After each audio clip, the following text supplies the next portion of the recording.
And when the coach from the opposing team gets out of the coaching box down on the first baseline, they'll yell at him, "Get back in the box, coach, get back in the box." Those last two make me a little nervous when talking about preaching and Aggie baseball. And I'm afraid y'all might think about the sermon and say, "Pick it up, preacher, pick it up."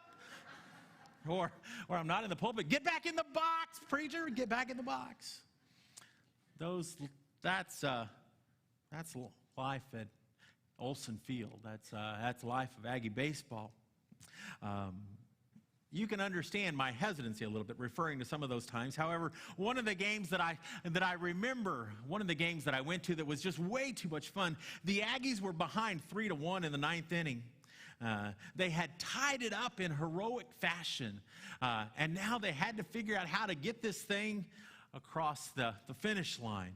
Well, it went to extra innings, tied all the way. So we're in the bottom of the 11th inning.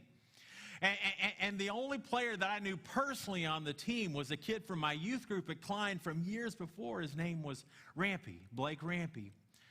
And the bases are loaded, and Blake steps up to the plate, and there's one out. All he needs is a long fly ball, and they'll win the game. And he gets it out in center field. It's in a glove, but the runner on third tags up, and it is a race to home plate.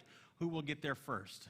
The base runner or the baseball? It's close. It's close. And then all of a sudden it happens. The umpire goes, "Safe!" The hands are out wide. The Aggies go crazy. It was a great day, and my kid from youth from years ago had won the game.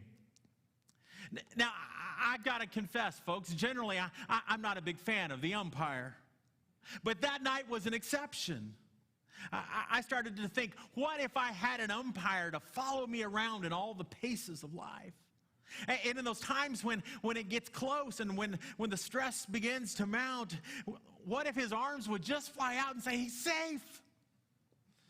You're going to be fine. Everything's going to be okay." Friends, we have been promised a whole lot better than that. We have been promised something much better than an umpire that just follows us around and says you're safe. We've been talking about this benediction. We've been talking about this blessing. And now may the living Christ go with you, in front of you to guide you, behind you to encourage you, beside you to befriend you, and above you to give you his protection, but also may he go within you and give you peace. God goes with you. He's ahead of you every step of the way, blazing the trail, saying, "Come on, you can do it." He's behind you, encouraging you, saying, "One more step. You can do more than you think you can." And it's like that parent teaching a toddler to walk. He's beside you as your best friend, a companion for the journey, someone to share the road with and discover him blessing us along the way. He's over us to watch over us. Yes, God has a plan for our life, as we talked about last week, and all we've got to do is trust him to keep us safe and help us put the pieces together. And today we come to Pentecost Sunday, and we discover that God goes within us.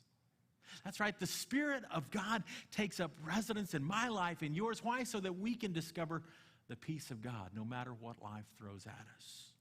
Peace, perhaps the ultimate gift of God's Holy Spirit.